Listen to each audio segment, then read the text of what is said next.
found us. This is the Voiceover Gurus Podcast. Welcome.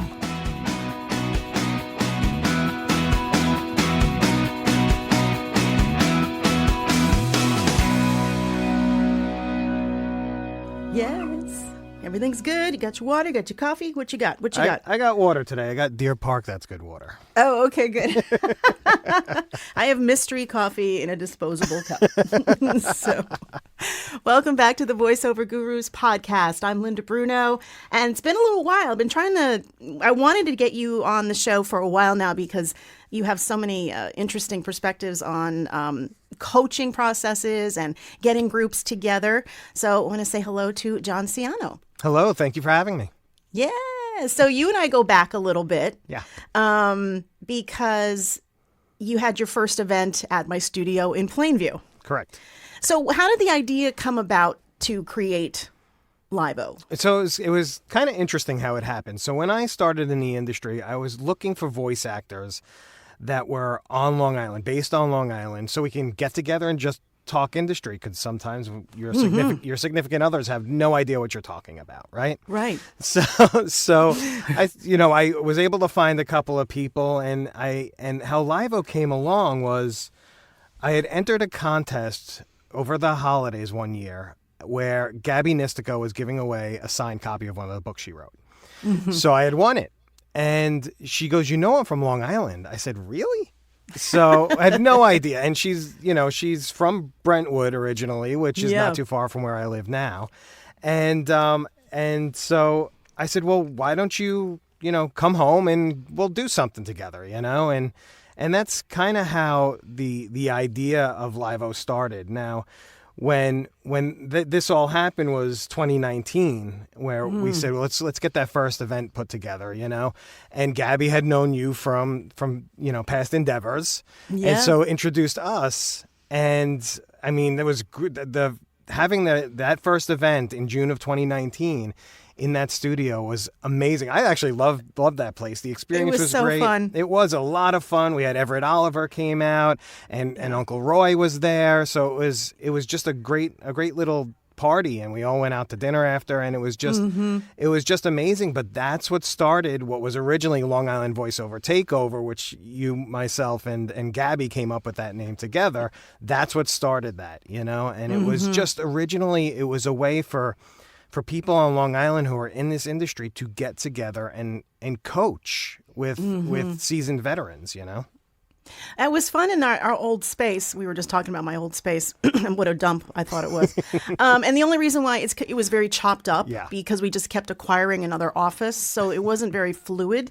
But for the event, it was kind of cool because we had like Uncle Roy and Everett Oliver in the studio in one little section. We had Gabby in the dining room doing her thing. We had me in the main area coaching my thing. And then people would travel from room to room, which was kind of cool. Yeah, it worked out great. And we had a nice full group. I think we had roughly 30 people, which was great because there were groups of 10 that went around, and just made a day of it. We had lunch, and like I said, it was really just a lot of fun, and it was a great first experience for a brand new group. You had T-shirts and everything. Yeah. I had T-shirts made up. Luckily enough, a member of my family does that for a living, so he was, he was Uncle more Roy than helpful. brought the bagels. Everybody had a bagel in a Ziploc bag that they were given. I forgot about that. Everybody had their own individual bagels. Because he was at the dining room table sorting and organizing and filling and putting names on stuff. It was so funny. It really was. That was amazing. So then COVID hit. Yeah. Then COVID hit.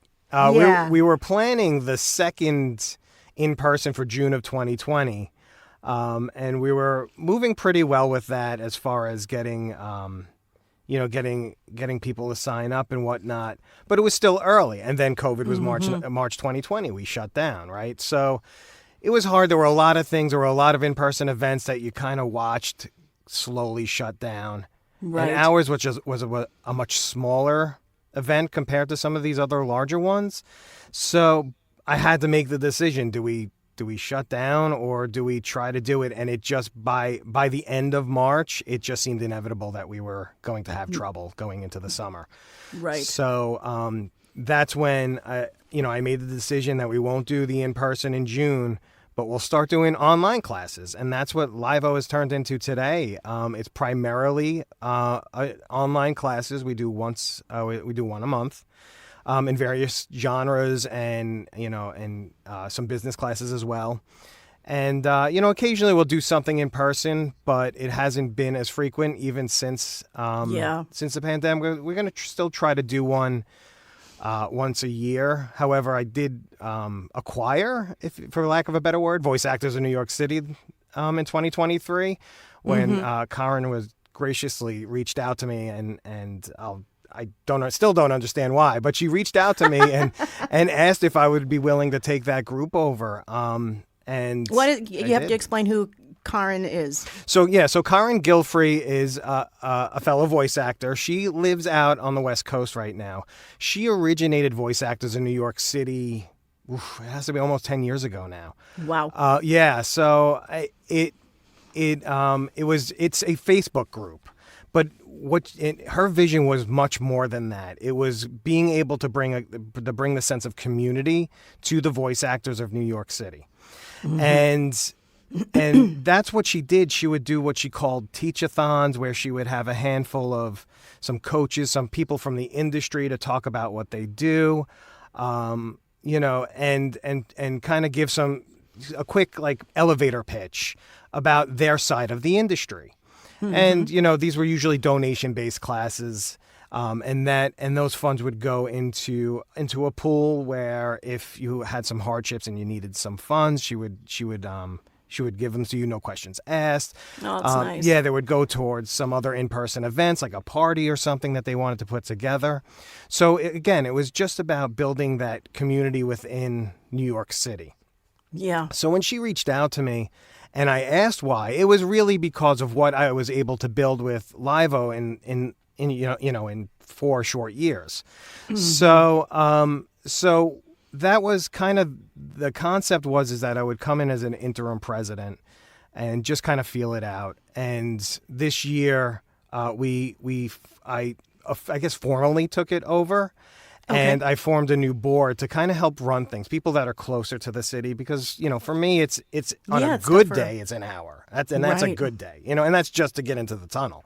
So, so I think that, by me being able to get people that are closer to the city and help organize in-person events, do these teach-a-thons again, because when the pandemic hit, obviously New York City shut down tremendously, Right. And so we were able to kind of discuss, and this was just recently, kind of discuss what we're going to do, bring these teach-a-thons back, have parties, meet up, get a group together and just meet up in Central Park and have a picnic, those type of things, again, to bring the sense of community back to the industry. So you've taken over that whole process now? Yeah. So like I said, I brought the board in. And what I want them to do is they're going to kind of lead that charge, and LIVO will be kind of the big sister to it, if you will, because there's obviously business tax burdens and whatnot that we have to absorb. So right. LIVO will kind of be the big sister in that. Okay, that's interesting. It's a cool way to expand as well. Yeah, absolutely. And obviously, to your point, it expands our audience, LIVO's audience, to the Voice Actors in New York City group, which are not only voice actors in New York City. That's become a global community as well.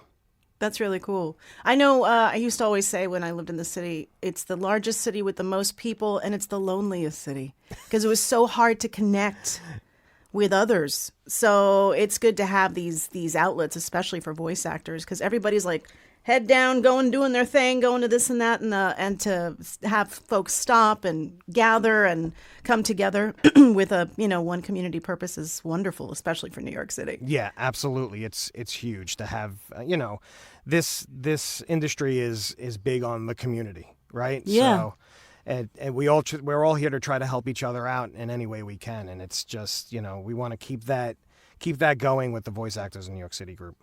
That's very nice. Yeah. So now, what do you see as the future for LIVO then? So the future for LIVO still remains the same. Essentially, my view for it is that it will continue to be primarily an online presence. doing the online classes. Maybe occasionally we'll do something in person, depending on my conversation with the coach who wants to do the class. But voice actors in New York City will lead that in-person charge, if you will, where they can go, and the current board can go and they can find venues and set up the whole concept and get that rolling, because there's obviously a much larger presence in the city than there is on Long Island. Oh yeah, definitely. So it's good to have those in person. We've had in-person events like the first one we did here on Long Island, and they were successful. But there's always the people in New York City who won't travel past Queens, if you will. So yes, hey, I know people that won't go above 14th Street. Right, it's true. Right? They're like, why? Long Island's a different country sometimes to some. Yes, them, so. Yeah, they're like, you're from Long Island. That's really weird. So tell me about the monthly coaching workouts that you have. Tell me about the coaches. What do you guys specialize in a particular thing? I mean, I guess each coach specializes in their own thing. Right, exactly. So each coach, each month is a specific genre. We don't tailor to one because we like to tailor to the diversity of the industry, So we'll each coach has their specialty. We don't ask them to go outside their specialty. When I have these one-on-one conversations with the coaches, we'll discuss what they're most comfortable with, and then take it from there. So most of the time, I try to split the year between business classes and actual workouts. Mm-hmm. So that way, everybody's getting a taste of everything. These are 2-hour classes. You're not gonna become a marketing professional in a 2-hour class if we have a marketing class, but you'll learn something enough that you can take away and start applying. And it's all about having as many eggs in your basket as possible, right? Mm-hmm. So I always try to start the year off with a couple of business classes, so that way you can start the year that way. And I also try to end the year with business classes, so you can start your new year with that fresh in your mind. Yeah. So how many people do you have? Do you have a maximum amount of people for the classes? So with the workout style classes, there's 10 to 12 max participants. Mm-hmm. And then we'll have audit spots on most of the classes where you can, kind of sit in and listen and still participate in the Q&A. The lecture style classes or the business classes are unlimited. So we as many people want to sign up, they can. And there's always a Q&A at the end, and they're more than happy to participate in that as well. And we also started, I believe it was 2022, and Holly, when she listens to this, is probably going to correct me, but we started a monthly peer-led workout group too. Okay. Which has been great. And Holly Sickinger, who is part of the LIVO group, she kind of leads that whole thing, and it's great. It's been a lot of fun for them. That's awesome. Yeah. So what are the price points? Like, what are your workouts and courses range? So people know. Right. So they do vary. We don't have like one set, if you will. It really, when I talk to the coaches about this, I talk about our typical lecture style class is $40 per person. Okay. And the participant style is $70 per person. However, when I have these conversations with the coaches, one of my talking points is, what do you expect to get out of this? Because sometimes, that will adjust that price point. But for the most part, they're 40 and 70. Okay, yeah, so that's very affordable. Yeah, it's very Great, affordable. yeah. So that's great. You have a variety. Let's first go ahead and give out the website. The easiest way to see your upcoming, lectures, etc., is sure. It's livotakeover.com. livotakeover.com. livotakeover.com. You also have a pretty active Facebook group too. Yeah, we have a great group, and that's growing. Believe it or not, the majority of our attendance comes from Instagram. Wow. Yeah. So, Facebook is good because you can have those conversations where you can't really have them on Instagram. Right. But Instagram is so big with, varying generations.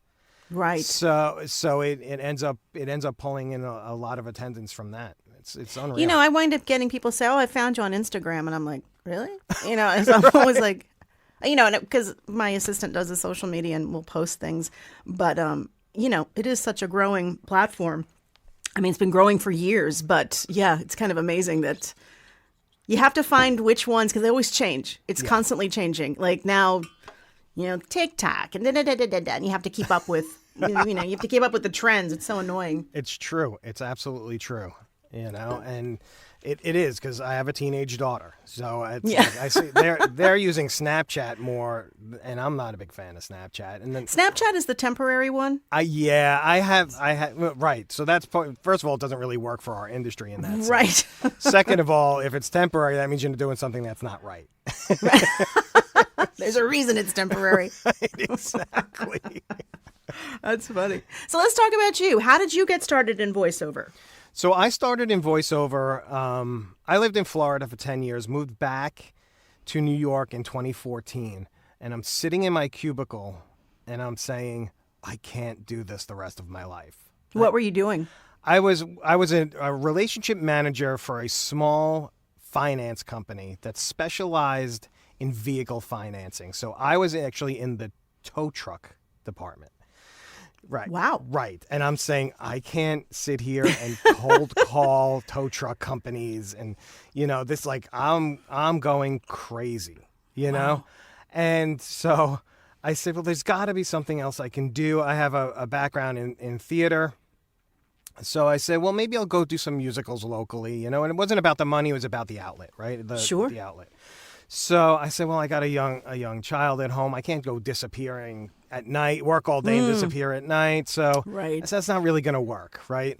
So years ago, I was looking into voiceover again, because of what a lot of people say. Oh, you have such a nice voice, you know. That, Yes. and so when people say that to you, no matter who you are, you start thinking about it. You know, whether it's the reason to go into voiceover or not is debatable. Yeah. Mm-hmm. But that's what I was thinking, and I said, you know what? Let me look into this. So I started doing networking on LinkedIn. With voice actors, not with people hiring voice actors, with voice actors, so I can talk to them. I met some great people. Larry Hudson was the first person to reach out to me and talk to me, Great. you know, and it was just kind of getting an understanding of what are these people doing as voice actors? What are they doing in the industry? So after some time, I was listening to Rob Paulson's podcast, Talking Tunes, and I got obsessed with it. And I told my wife, so she sent away for his autograph and told him the story of how I wanted to pursue voice acting. And he called me on the phone. He said, I want to talk to this guy. So he called me on the phone. It was amazing. It still gives me the chills. To take the time. Yeah. Like, he took the time, and that's exactly it. We talked for about an hour or two, and we talked about sports. He's a big, he's from Michigan originally, so he's a big Red Wings fan. So we talked sports and whatnot, and then we talked about the industry. And I said, geez, if this guy can take the time to talk to me about his adventure into voice acting, why do I not just give it a shot, you know? So I went and bought I bought some relatively inexpensive equipment. An MXL 990 was my first mic, and I used it for a couple of years after that. Yeah. You know, and I set something up in a closet surrounded by clothes like most people do. And I auditioned for an audiobook, the first audiobook I found on ACX. And my first audition, I got it. Wow. You know, and it was like, wow, this is great. You're feeling good, yeah. Yeah, you feel great. You do that audiobook, and as an asterisk, I'm not a big audiobook narrator, so Right. They're very time consuming. Yes, they are. But then that was a great feeling, and you learn to realize fairly quickly that is not how it goes, right? Mm-hmm. You're not always going to get that first audition. You're not always going to get the second audition. You know, it's going to take time, and you'll learn about that process. But that's how I got started, and I'm absolutely in love with this industry, the people in the industry and the industry itself. I've never been more satisfied with anything, and I've had a lot of jobs. So now, what do you think as far as being a voice actor goes? Do you have, what's the majority of the work that you feel you book? Yeah, the majority of my work is corporate narration. So, and believe it or not, the majority of my work is corporate narration overseas. So, wow. in Europe. specifically in Spain. I don't know what Really? it is about my voice, but yes. That's interesting. Yeah. Now, are you with agencies out in Europe? I'm actually just on production company rosters. I don't have an agent itself in Europe. I have several agents in the States. But the majority of my work is corporate narration, and the majority of that comes from Europe. I'm also one of the regular clients, if you will, is a YouTube channel called Lulu Kids. Which is very much like Coco Melon. It's just the Romanian version of it.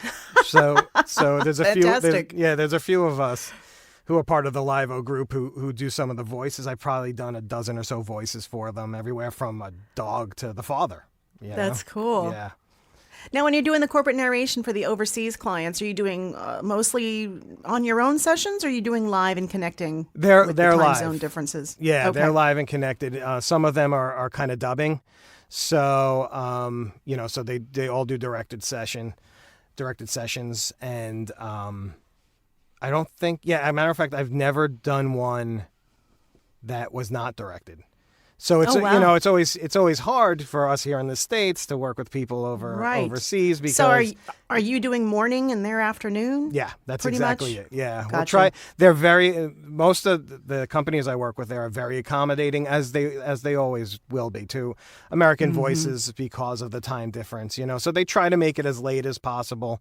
I think usually the earliest they'll have me come on is 7, 8 o'clock, but they always try to make it like 9, 10 o'clock, which is perfect. That's better. The kids are out of the house by then, and everything's nice and quiet around here. I worked for an Italian client for like 6 months, and I was narrating biographies, and it was all directed sessions, and it was via ISDN. So, but it was like, I think it was an 8 a.m. start to noon for like 6 months. It was a lot of work. But it was, you kind of get in a rhythm and you're like, okay, you're going to have this. And it was kind of cool. And then I got paid for a long time, and then I got shafted. And then the payment stopped coming, but they still wanted to, it was me and another male talent. He's in Canada. And I'd be like, I haven't gotten a check in a while. And then like, oh yeah, no, the check is coming. Yes, they're going to be paying you soon. And I'd be waiting and waiting and waiting. And then the tab would build up.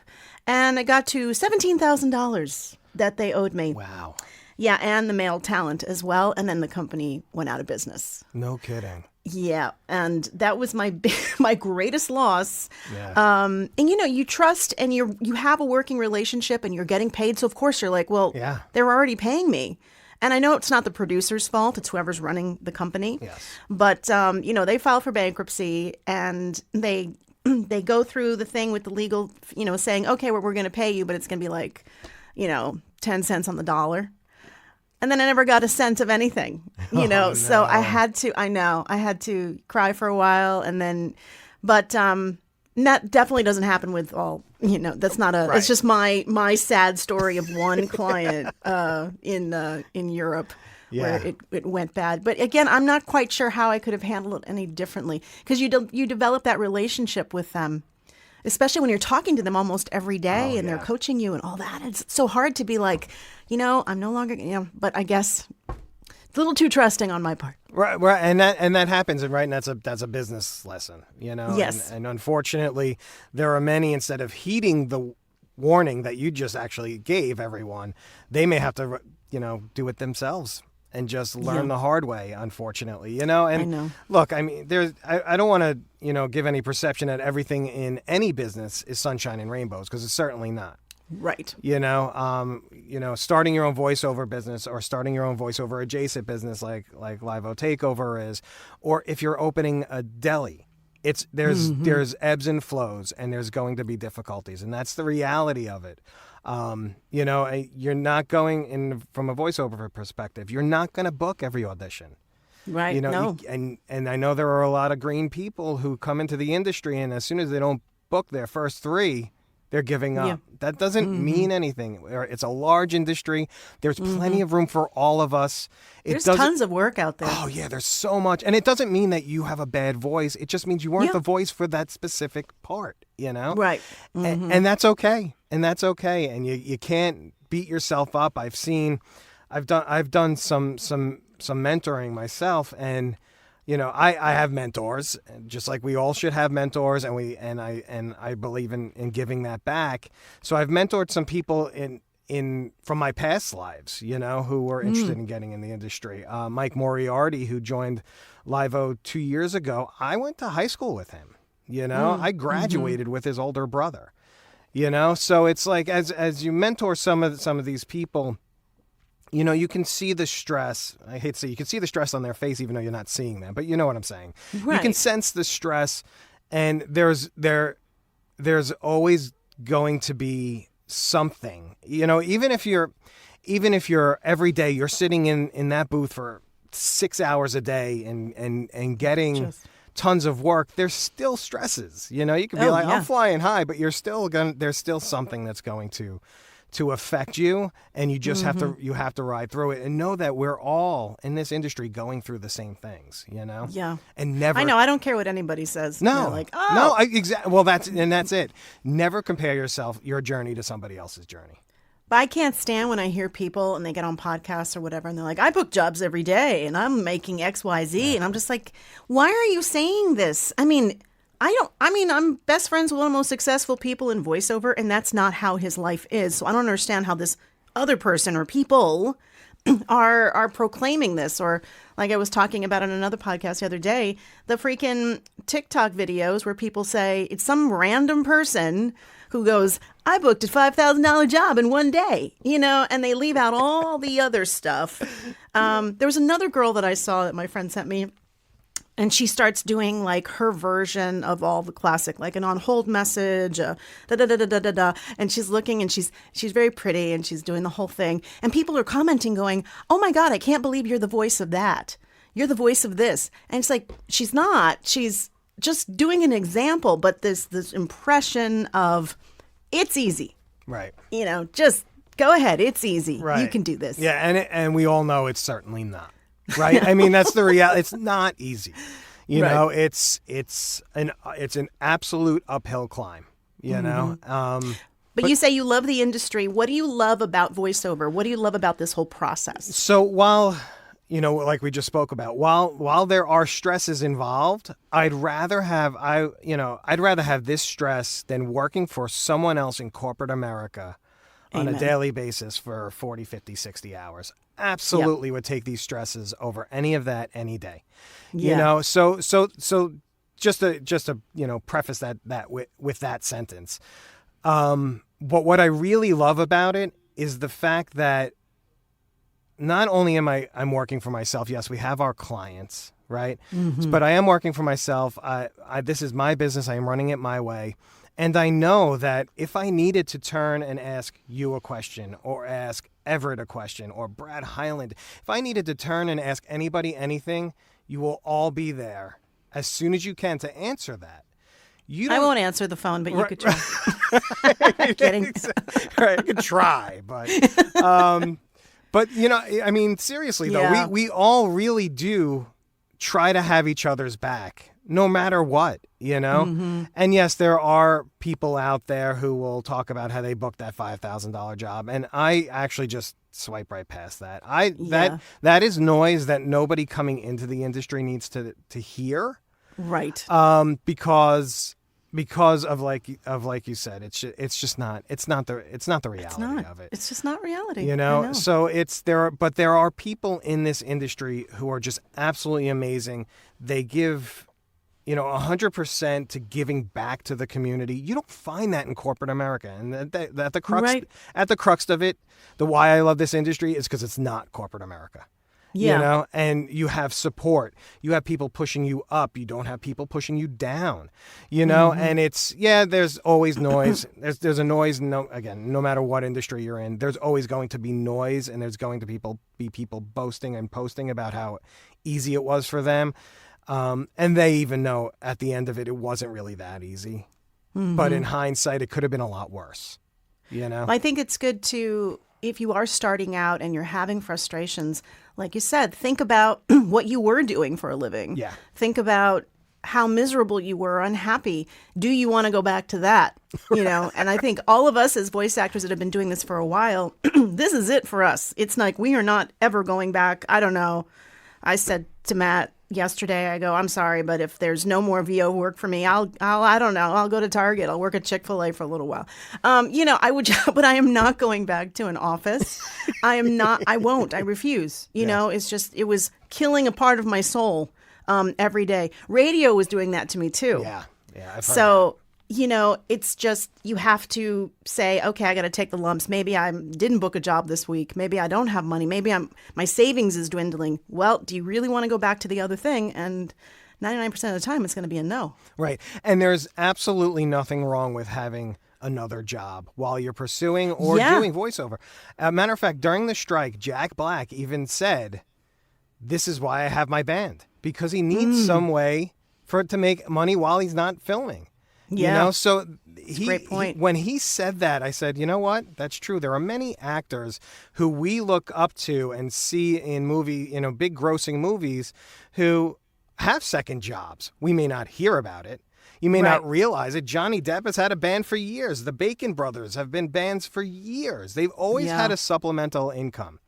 Right? That's true. So there's nothing wrong with that. If somebody like Jack Black is out there admitting that you can do it, there's nothing wrong with somebody like me saying I can have a day job and still do voiceover at night, or I could have a night job and do voiceover during the day. Something to that. It's always possible. I always say that too. If you don't have a client base and don't feel comfortable or support, you have to keep that extra job. Yeah, absolutely. And a lot of that is situational and geographical.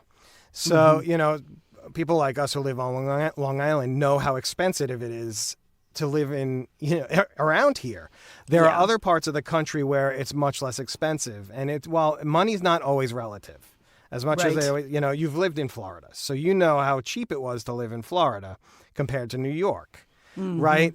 Florida's not that cheap anymore. No. But their salaries haven't necessarily gone up either, That's the problem. I used to always say I'm getting paid in sunshine down here. Right, exactly. That's why someone asked me the other day, they go, why did you ever leave Florida? I was like, I was getting paid in sunshine. I needed to, find...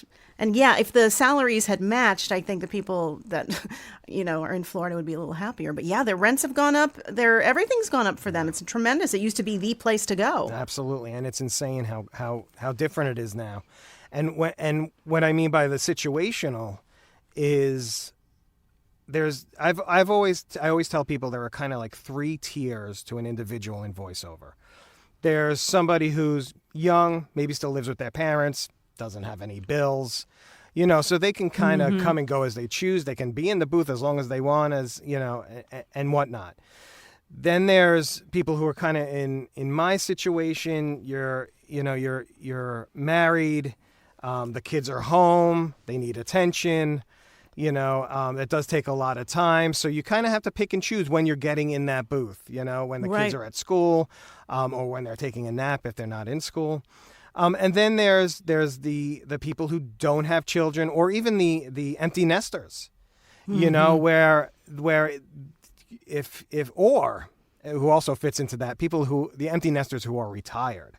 They're collecting a pension. Money's not really an issue. They can take that retirement income and put it towards their new business. Yeah, it's interesting, and this is why I say you can't compare your journey to somebody else's, because everybody's life doesn't mirror someone else's. Right. So you take your journey and make it your journey, not someone else's, We try to keep it pretty flexible with our coaching here, because that's why I don't lock people into like large packages, because I'm like, look, I'm very aware that finances can change from time to time, or you have a family situation or an emergency, which is why you can cancel on me last minute. There's no penalty. It's fine. Flexibility. You can see me once a month. You can see me once every 6 months. Whatever's going to work for you, because it's just true. Yeah. To be able to just commit fully and just be like, I mean, how many of us could actually do that? Right. That's true. It's just, everybody has a life and they have things going on. And, but that's a great point. So what do you think the percentage is of your focus on LIVO and what you're doing with the New York City group to voiceover? Yeah, I think, and in all honesty, 2023 was hard for everybody. 2023 was harder for me because I think I put more into LIVO and trying to figure out what I'm doing with voice actors in New York City than the focus on my own business. Gotcha. So it kind of spilt over into 2024, even though we just started, but I can still already feel it in January, the spillover. So for me, 2024 is a rebalance to make sure that, look, LIVO, as much as I promote it and I have my team with Bonnie, Mike, and Holly promoting it as well, it's almost self-sustained at this point. That's good. We continue to fill classes. I have great coaches who some coaches will reach out to me and say, when can I do a class? I might have to chase a few down to see if I can get them to do a class. But, it's almost self-sustained. Voice actors in New York City is kind of in a rebuilding phase. But that's why I brought 4 great people on to go ahead. I'm sorry, 5 great people on to go ahead and kind of take the reins so I can refocus on my group. And I hired a lead generator this year. Oh, okay. And I actually hired her last year so she can start January 1. And Nice. and it took some of my time, and I'm a big advocate, and I know a lot of people aren't, but I'm a big advocate of voiceover adjacent people to help take the burden off your shoulders. Right. I don't always have time to fish for lead generators. Yes, I can send the emails and the follow-up emails and do the auditions, but lead generation was something I thought I was suffering in. So I signed up with VA for VO and was able to find an assistant who would do the lead generation part for me. That's great. And it's been it's only been a month, and it's been huge already. That's great. Yeah. Wow. So, that's great that you're finding that balance. I know 2023 was a weird year. Yeah, absolutely. I was pretty slow up until like November. Then I started to get busy, but it was a little tough. Yeah, because now absolutely. doing my taxes and looking at everything, I'm like, wow, okay, there was that. But so it is with this business or having your own business in general. Yeah, just in general. Exactly. Exactly. I haven't started my taxes yet. Don't tell the IRS. I'll be on time, I promise. I know. I get like really nervous about, I don't know why, because I keep my books, but still. My mother's a bookkeeper, for crying out loud. But I'm still like, I got to make sure I get everything in on time. Exactly. Well, this was wonderful. Just give me the address again, just so everybody knows where to go to get some coaching. Sure. It's you guys. LIVO Takeover, LIVOTAKEOVER.com. Awesome. And now, guys, you all know that if I'm promoting somebody else's coaching thing, I must really believe in it. Appreciate it. I think what you guys offer is wonderful. And, so many students these days, too, are just taking class after class after class. And, because you're getting different perspectives. Yeah. You're getting another viewpoint on it. And there's nothing wrong with that, because you shouldn't be sticking with the same. You got to go where it's comfortable. I'm a little, nervous to ever call Everett and ask him to come coach because I'm worried I can't afford him. So I've kind of not pursued that. But I don't know. Maybe I'll get the guts this year to see if he wants to. But he has to fly out here, and he has to. That's the other caveat. Yeah, I speak to him on a weekly basis, so I kind of know what his schedule is at all times. But he'll be out here. I told him I'm expecting him out here sometime in 2024. So we'll see if we can get him out here for sure. But but to your point, the diversity of coach, I've coached with dozens of people, and I absolutely recommend that. You have to find coaches that you're going to click with. Yeah, definitely. Thank you so much for joining me. It has been long overdue, and I'm so happy to see you, even if it is just remotely. I know you're down the street from me, but you have to come down and see the new studio at some point. Absolutely. Thank you for having me, and thank you for all the support. I really appreciate it. Yay, no problem. That wraps it up for another episode of the Voiceover Gurus podcast. Head over to voiceover.guru. We have our circle community as well that is free to join. People are really loving that because they get to do, free contests and workouts on the actual platform itself. And then you have information as to what's happening with us. So again, thank you everybody for joining us. Have a great rest of your day.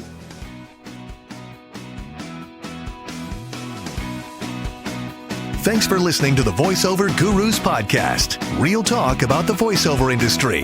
Learn more about us and get coaching at voiceover.guru.